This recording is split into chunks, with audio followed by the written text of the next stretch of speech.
We have the recording on. Welcome back, everybody. A few introductory remarks before we jump into today's piece that we started last week, Chacham Adaf Min Navi. The wise person is greater than the Navi. And a few opening remarks. First of all, we're going to finish this piece today. And then next week, we're going to start Nishmas Olam Hatohu, the souls of chaos. The souls from the world of chaos, another well-known piece. So I'm excited about that. I'm excited about all these pieces, as each piece in Zeronim that we've been learning is a standalone piece, but they also weave together in the end. So they're not just short paragraphs. They're filled with jam-packed, each piece, but they also are somewhat standalone as well. Obviously, there's a thread between them all and why they're put in Zeronim, seedlings, seeds of healing. But even so, we're going to finish Chacham Adaf Min Navi today. And next week, we're going to start Nishmas Olam Hatohu, souls from the world of chaos. It's amazing. Olam what? Nishmat Olam Hatohu. Hatohu. But we're going to get into that next week. But I'm just letting everyone know so they're following along and people know where we're up to, where we're holding. If you don't know where you are, you don't know where you're headed, right? So we've been talking about how the Chacham is Adaf Min Navi. And really, what Rav Kook has been saying, each one has something right about them that the other one doesn't have. So as we're talking, the Chacham is in the details, right? In the halacha, in the practical mitzvahs. And the Navi is the big picture, the creative, that broader thing. Now, just as I saw something astounding that I'm excited to share with everyone, that Rollo May, for those of you who don't know, Rollo May was from the early existentialist therapists. He's among my favorite, Rollo May. People don't even know who he is, but they, in the world of therapy, Rollo, R-O-L-L-O, May, M-A-Y. Rollo May. He was from the early existential therapists, and he said something exactly what Rav Kook says. So it's exciting to me when you see that. So he has a book called The Courage to Create. He has a bunch of books. One of his books is called The Courage to Create, and it's all about creativity. As therapy is really a creative process, being a therapist, journeying, entering someone's world, right? Being there, but you don't necessarily know how to fix it, right? As Carl Rogers describes empathy, he says, the true empathy is being a confident companion, sensing the private perceptions of the individual, right? That's the Navi, right? That's why so many creative personalities are therapists. Because the Navi is able to sense that world. They don't necessarily know how to fix it per se, right? Like the Chacham might know better details, more practical, right? But so Rollo May says that true creative people are prophets. True creatives are prophets. He brings, for example, Jeremiah, writes in English, Isaiah, Yirmiyah, and Yeshaya. And these were true creative people. Why? Because true creative people are able, the prophets, they're able to raise the level of consciousness of the nation, the spiritual awareness of the people. And this is exactly what artists do, and poets do, and musicians do. Why? Because what you see is that in a totalitarian society, Marxism or whatever, some heavy society like that, the first thing to get outlawed is poetry. Poetry, art, and music are the three things that there's a complete ban on, right? You're not free to express yourself. Why? Because the artist and the poet and the musician, they're able to sense and reflect almost the indetectable, the subtle perceptions of the people, right? So it's an incredible thing, right? That he calls prophets, Nevi'im, creatives. Because just like an artist, literally what Rav Kook says, right? Just like an artist is able to sense the subtle perceptions and reflect the feelings and put that in his artwork, so too the Navi is able to feel the feelings of the generation and reflect them back. Right? So that's incredible. This leads to another question, not for our topic today, but you have to wonder about certain segments of our society that have very rigid rules about music and art. right? If you're trying to control music and art, that people shouldn't be lifted to a certain level of consciousness because they're reflecting feelings, and you have certain bands and certain things, you have to wonder about that. At least that leads me to wonder about that, if there's some overlap over here. Another thing that so this is really like Carl Rogers, right? We mentioned before that Carl Rogers, he talked about empathic listening, right? Empathic listening, really deeply having empathy for someone. And empathic listening is this process of taking a journey with someone, feeling their feelings, sensing their private perceptions, and imagining what their life would look at. So you're taking a journey with an individual, and that's like the Navi. The Navi was able to do that. The Navi was able to journey with the feelings of the generation, and the Navi was able to, here, sheets right over here. The Navi was, welcome, good to see you. Morning, right? The Navi was able to feel those feelings of the generations in the same way the artist. So you see, Rollo May wrote this, right? That the empathic listening was coming from this deeper place, that the Navi had this great empathy and fire for the people, and he was able to raise their awareness through this deep listening of the feelings of the generation that was reflected through him. Okay. Another thing, by word of introduction, is that Chacham Adif Navi, we're talking about the big picture Judaism, and in the details, Judaism. It's obviously worth mentioning that Rav Kook was both the Chacham and the Navi, right? Rav Kook himself was writing Piskei Tshuvas all day, halachas, shilas, and Tshuvas all day. He was writing in the details of the details, in the most depth of halachic minutiae. He was the Chacham. But he was also the Navi, right? As we mentioned in our first class, that Rav Kook, most of what Rav Kook wrote, not entirely all of it, but the overwhelming majority of it, was his own personal feelings and diaries that he was writing, and he gave them to his son to edit and to print, and he gave them to the Nazir to print, but mostly he wasn't writing to be published. It was everything he wrote, even though we have a sefer called Chadar of his diary, but everything was really Rav Kook's diary, right? So Rav Kook was both the Chacham and the Navi, showing us how the details are Olet to the bigger picture, how all the details come together. Right? It's like I once heard Rabbi Rosenfeld Zatzal, Rav Tzvi Aryeh Rosenfeld, one of the leading Breslover Hasidim of previous generation. They have his tapes around. I once heard him say on a tape about Rabbi Nachman, who was talking about very, very high madregas. Rabbi Rosenfeld said in his no-nonsense voice, he said, certainly the one who is revealing this is the one who went above and beyond this in order to reveal this Torah and teaching to us, right? It wasn't just shooting from the hip, right? So same thing over here. Rav Kook, who's revealing us to about prophecy and revealing us to about God consciousness of what the end of days, certainly he was the one who went above and beyond these levels in order to reveal these levels and these madregas and these, giving us the language and vision in order to understand really what's going on, right? So it's amazing we're able to connect with this amazing tzaddik. Now we're going to pick up again inside from where we left off. We're at the end of a paragraph on the first page, this first page over here, for those who have the sheets. We're going to take it from the first word of the line. Hold on. Okay, so we're going to take it, the first word on the line, it's 4 lines up from the bottom, where it says, Nevuah shall asplikaria she'ena me'ira. Right? Can you see that? 4 lines up from the bottom. Nevuah shall asplikaria she'ena me'ira. Just to catch us up from where we're actually at. We're talking about the details and the big picture.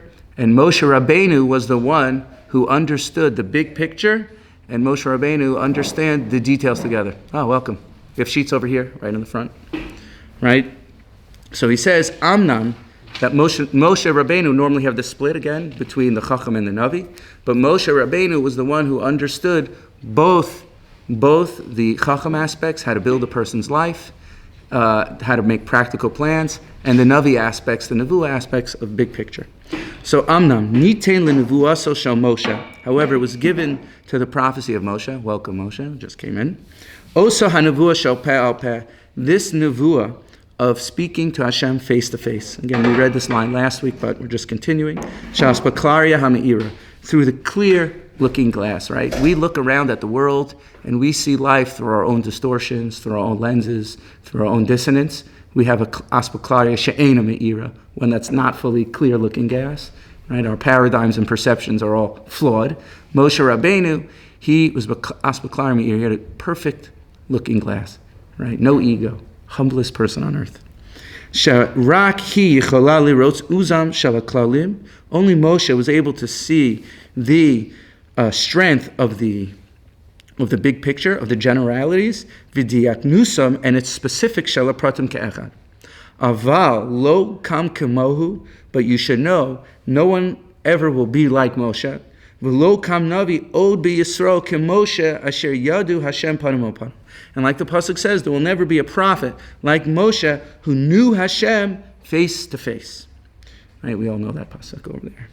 Right? This what makes the prophecy of Moshe different than all other prophecies. Right? It says Zeh, all the prophets prophesied with Ko Amar Hashem, so said Hashem. Right? Aspakar she'enimir, it's a little bit removed.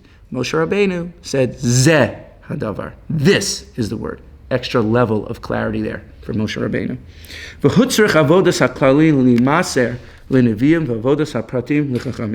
But time after time, after we went to the Galus, it needed, at a certain point in history, there was a necessity, the avoda of the Nevuah, of the generalities, needed to get hand over to the prophets, and working on the details and specifics of a person's life got handed over to the Chachamim. And this is what it means, a wise person is greater than a Navi. This that Nevuah did not accomplish, with its weapons of war, that are carved out, engraved with fire, Leva'er mi Yisrael, to burn the hearts of Yisrael, to burn away from Yisrael, avodas elilim, avodas zara. Ulisharish acharei ikrei hashfalos, hayosegrua shel osek v'chamas, and in order to deeply uproot the lowliness, the hashiflas hayoser, the most lowly, disgusting thing, gruos shel osek v'chamas, of treachery and disaster, right? We have Hamas, right? Treachery and disaster, show retzach v'zima, of murder and immorality, adultery, redifat shochet v'shalmonim, of taking bribes and paying people off. Asu hachachamim b'harchavas haTorah. The chachamim, what the Nevi'im weren't able to accomplish with all their shouting and yelling and burning away the avodah zarah and speaking about what's the purpose of life, that the chachamim were able to accomplish. Right? So the Nevi'im, what they weren't able to accomplish, the Chachamim were able to accomplish beharchavas haTorah, with making the Torah big, expanding it. Behamadas talmidim harbe, with having many students. Ubeshinun hachukim, and sharpening all the halachas, hapratim, details halachas v'todoseim, and everything that comes out from all the halachas. As it says, halichas olam lo. They should be paths of light to you. Al tikri halichas, do not read it halichas of walking, ella halachas, right? Rather read it halachas, right? To keep the halacha. So what the chachamim, what the Navi was not able to accomplish, right? The chachamim were able to accomplish by expanding the Torah, by making the Torah big. It's like we have a sefer for everything, right? We have you have like the Shulchan Aruch, and then you have a million Meforshim on it, right? And then you came, the Chafetz Chaim wrote the Mishnah Berurah, right? And you're like, okay, that's somewhat clear. The Mishnah Berurah, it's not really so clear, but it's somewhat clear, right? Then what do you have next? Then you have the Dirshu Mishnah Berurah, right? They took every word of the Mishnah Berurah and they expanded on it. And then you have Meforshim on that, and then you have Meforshim on that, right? Like every detail of halacha has been expounded upon, right? So what you see is the decline of Nevuah led to a certain cognitive Judaism, right? That it became, right, you have the experiential Judaism of prophecy. right, the prophet, the Navi, was just filled with the awe of God and saw the non-dual nature of life. And then we had to, the big picture, God, here I am, right? I just want to turn to, I want to forget about all the details and turn and come close to Hashem, right? But then that declined, but there needed to be a harchavas haTorah, right? There needed to be expansion of Torah, the details of Torah. So it came about limud haTorah and keeping the rigid nature of the halachas, right? So this led to a cognitive Judaism, right? It's like nowadays, right? Everything's heady, right? Like nowadays, right? People don't want, so, right? Our problem's not information, right? Our problem is experience. Everyone wants to experience God, as we mentioned last week, the reversal of history.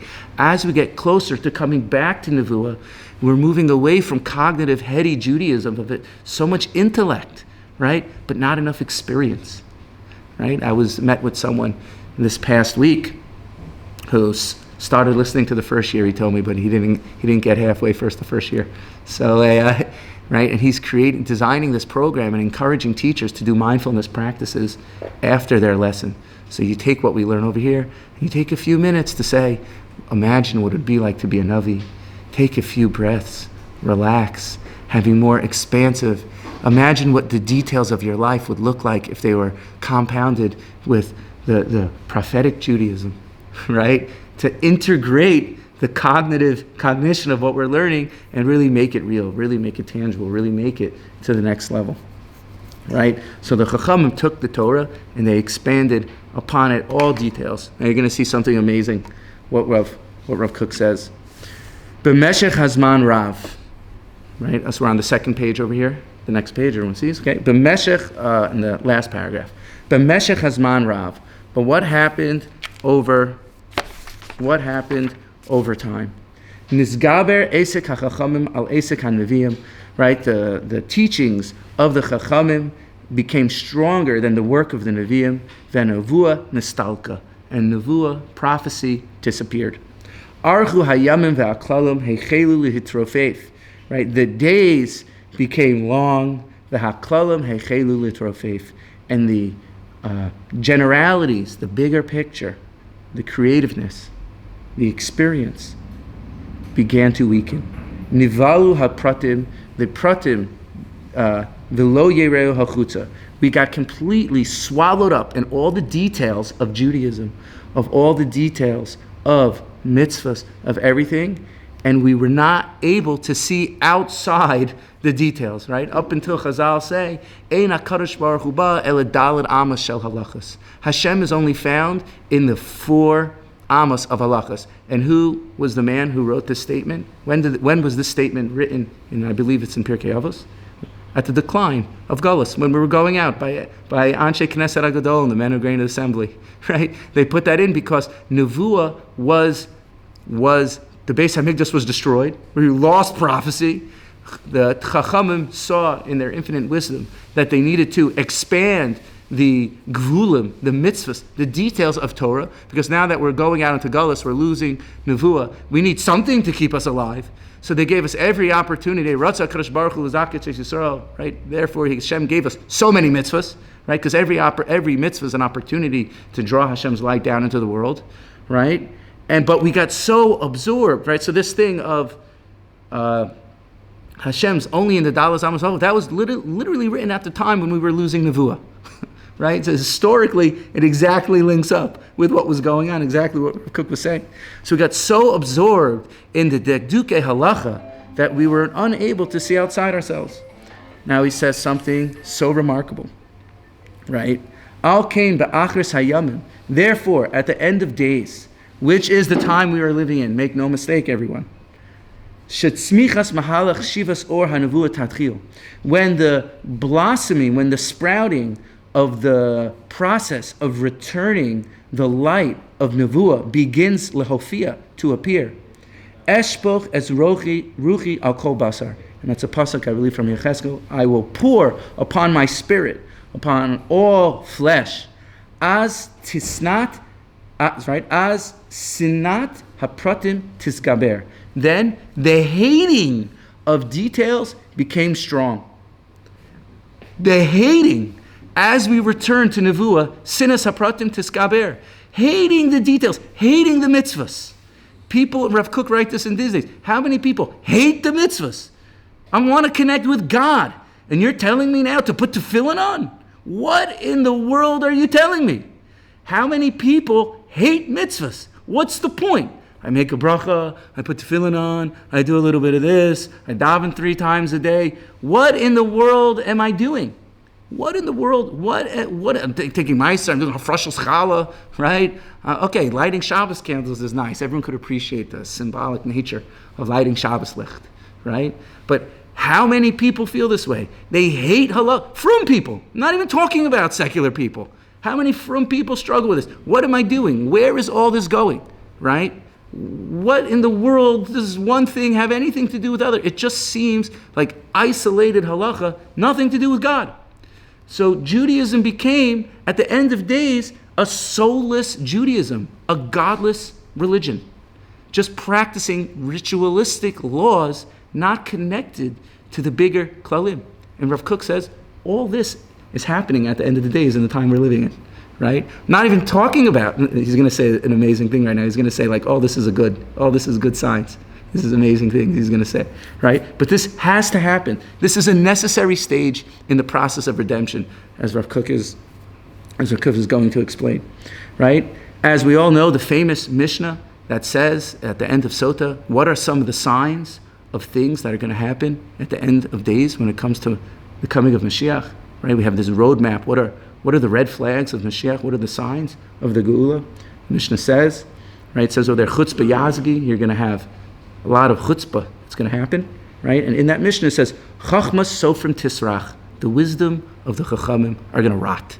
It's going to be putrid, right? The anshe gvul, and the people of the gvul, and this certainly could be understood in our context nowadays although Rav Kook's not saying this, but of the anshe gvul, the people and all the gvulim of Eretz Yisrael are wandering, have they been out of their homes, right? But Rav Kook's not saying that. It's worth it to mention that, right? Chachma sofrim tisrach, anshe gvul, the people of the boundaries, of the borders. Elu talmidei chachamim. These are the talmidei chachamim. Shemesim gvul l'divreihem. That they make their words with boundaries. Yelchu me'ir li'ir v'lo yechananu. They're going to go from city to city and they're not have rest. It means these are the gvulim of halacha. Halacha requires gvulim. You do the parameters of the halacha are exactly like this or exactly like this, right? And this is the chachamim that they're not going to have. They're not going to have menucha. Right? And this is like so amazing, right? And because so many people nowadays feel misunderstood by the Rabbanim, right? So many people, they hear things and things, clippets and sound bites and reels and their own Rabbanim, and people are disillusioned by the Chachamim. I think COVID, Amunas Chachamim took a big hit during COVID, right? Yeah, do it, no, do it, yeah, do it, no, do it. The whole thing just imploded upon itself. Right? And certainly nowadays, when it comes to the matzav in Eretz Yisrael and the different political parties, even from the frum Jews, I'm not even talking about the secular Jews, right? I'm even talking about the secular Jews for a moment. They're also part of the Am, right? They definitely fall into this, right? But even amongst the frum Jews, like, what? This rabbi said, what about the army? You can't even feed a soldier? You're not allowed to support a soldier? What? You can't? Really? Right? One of the Jewish newspapers hasn't even printed a picture of a soldier in it since the beginning of the war. I mean, it's astounding. Right? I'm not gonna. Now's not the forum to talk about this, but it's worth it to mention, right? So people look at Chachamim nowadays and they're like, "What in the world is going on here?" Right? What in the world is going on here? Certainly, this explains the political matzav here in Eretz Yisrael between the left and the right, right? The right's like, no, we're doubling down on learning. We need the details. And the left is like, that's Judaism? That's Judaism? That's caring about the Am? What in the world are you saying, right? That's what the details of the mitzvahs lead you to? Just doubling down and only taking care of your own people, right? That's what it is? If that's what it is, I don't want to be religious anymore. If that's what it is, count me out of the conversation, right? And Rav Kook is saying that no, the Chachmas Sofrim Tisrach needs to happen. Why? Because they want Nevuah. They want prophecy, right? as the reemergence of prophetic Judaism comes back, and this experience comes back, and the creative mind comes back as we're preparing for the Geula, Chachmas Sofrim Tisrach, and the Chachamim, the Rabbanim, find no menucha. Right? That this is a necessary stage. All the politics in Eretz Yisrael and all the battling between the frum within the frum and the secular within the secular and all these things, all the implosion of everything is a necessary step in order that it needs to rot away, that we're preparing ourselves to receive prophecy. And that's what it means, Chachmas Sofrim Tisrach, that not these are bad things that are going to happen at the end of the days, but these are necessary prerequisites of the process of redemption unfolding in our very own eyes. So we could be very, very happy about everything that's going on in Eretz Yisrael and everything that we're seeing happen in our own eyes. It's so encouraging now that we say, yeah, fight with each other more, right? Because we need it to completely rot away in order that we herald in the new redemption, the eyes of Geula, the eyes of Mashiach. Right? All the suffering and all the pain that a person goes through, right? It needs to all rot away so we open up our hearts to a new experience that Yechezkel says we're going to turn our heart of stone into a heart of flesh, our leiv Evan into a basar leiv. As we all know, basar leiv is Osios Breslov, right? That Rabbi Nachman came to open up our hearts with one another, that we should open up our hearts and not have this heart of stone. So all the pain needs to be there until we open up and we say, you know what, I want a new experience. I want a practical mindfulness. I want to have an integrated Judaism, not just the cognitive Judaism. I want to prepare. I want to see the non-dual nature of life. I want to have the prophetic experience. So the left is saying to the right, they're saying, you call that Judaism? We want Nevuah. Of course, all this is in deep subconscious subterfuge, in the light of Hashem guiding history and guiding everything that's going on. The left is saying, yeah, that's Yiddishkeit. We want Nevuah. We want prophecy. We want oneness. I don't see how all the details connect to the bigger picture of life, to God. I just don't see it, right? So if that's the case, I don't like it. Because I want you to show me prophecy, dying for Nevuah. So is this Chachma Sefer Tisrach, is it the breaking of what we've known to be real in order to rebuild, or is it just that it becomes less important because we're taking on something that of greater importance at this moment? Well, at the darkest moment of night is when the light begins to emerge, right? The seed needs to rot before it begins to grow. And Rav Kook, in many areas, and we're going to see some of those areas, which is why I want to learn Zeronim. Rav Kook's whole thing was about everything in life is leading towards Geula, right? Rav Kook would look at Kfira and he would say, he loved Kfira, right? And he would say, yeah, Kfira is good because it forces us to come up with a new idea of God, a new understanding of Judaism. You think your Judaism, you think God is this, but the truth is we can't understand God at all. So if you're going to say you think you understand God, Rav Kook, we're going to see in a later piece, calls that Hakshama, making Hashem physical. Avodah Zarah is called Hakshama, a deitizing, making something a deity. Rav Kook said, thinking you understand God, that's Hakshama. That's making God physical, right? That Rav Kook saw in life the grains of Geula every place, right? I once saw in the name of Tzvi Yehuda Kook, he says, one of the questions you're going to get asked when you get upstairs is Tzipiyali Yeshua, did you long for Yeshua, for Geula? So Rav Tzvi Yehuda gave a metaphor. Rav Tzvi Yehuda said, Tzipiyah means like to look, like sofa means to look, like even the Nevi'im were called sofim, right? It means to look like sofa, to have this vision, like a choza has a vision, right? Sofa means to look from a high point. So Rav Tzvi Yehuda said that just like a person's in a lookout tower looking, is it coming? Is it coming? Is the enemy coming, right? We just took over parts, we just expanded the Gvulim of Israel, right? We took over the Chermod. Right, it's a very high place, so you could see all around. Right, strategically, it's an amazing place, and it caused us not having that caused us a blind spot for many years. But now we have it back. So you're looking, right? So at everything that happens in the world, you have to look from the high tower. Is Geula coming? Maybe this is it. So we have to look at all the areas of life and all the details of life and everything that's happening. Tzipiyali Yeshua, like us on a high tower, looking. Maybe this is it. Maybe this is it. Right? And that's what Rav Kook shows. He shows in history, in the historical process of losing Nevuah and the expansiveness of Torah and the regaining of Nevuah, everything that's been happening since we've been thrown off our land and have come back to our land, these are the Zeronim. These are the seeds of Geula happening. Yes? Can I just say that I think that it's very interesting that from the, other camp of more like cerebral Judaism, we see no, like don't say, oh, is Mashiach coming because of this. Don't just hunker down, do your mitzvot, and they don't like that. Right. They don't want you to look at world events and say, oh, is it happening now? Right. You're exactly what you're saying, right? So we see this battle happening. We're living through this. I'm just going to repeat for the people over here because I was told to repeat it on the recording, right? That sometimes you see like places like Mishpacha magazine or certain other places, that's what was mentioned. They say, no, don't think about Mashiach. Just hunker down on the details, right? Mashiach will come when it will come. It's not our worry, right? Hunker down on the details. You do your part.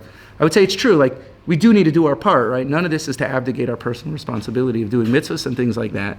But we have to long. We have to want. We have to look. Maybe this is it. Maybe this is it. Right? What happened? They attacked us on October 7th, and the tentacles of Iran, like an octopus, one by one is falling.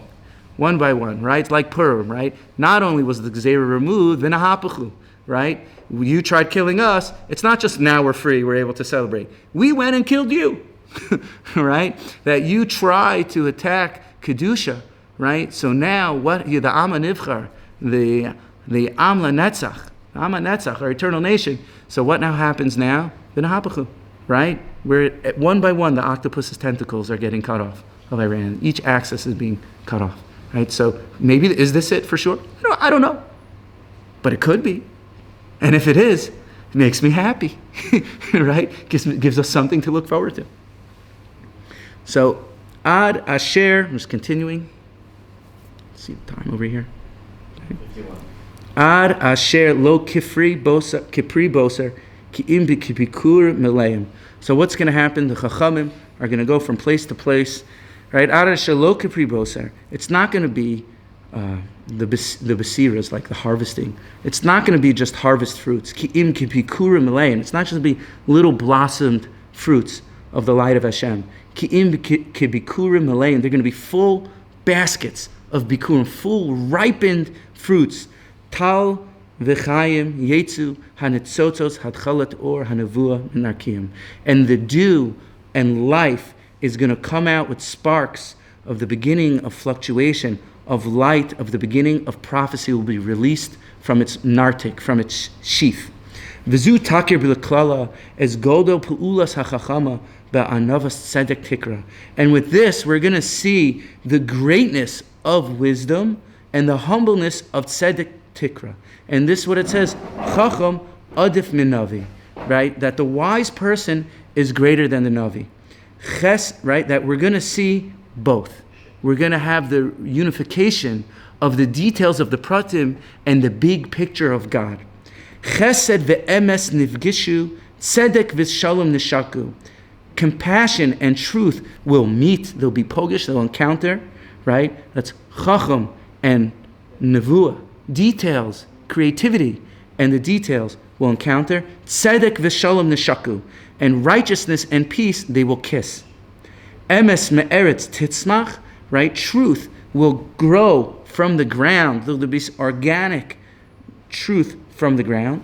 V'tzedek mishamayim nishkaf, right? And justice or righteousness, tzedek from heaven, will also come down. They'll emerge and come down, right? So Chachma and Nevuah will come down together, right? We'll have the details, the doubling down on the details, but we'll also have the bigger picture.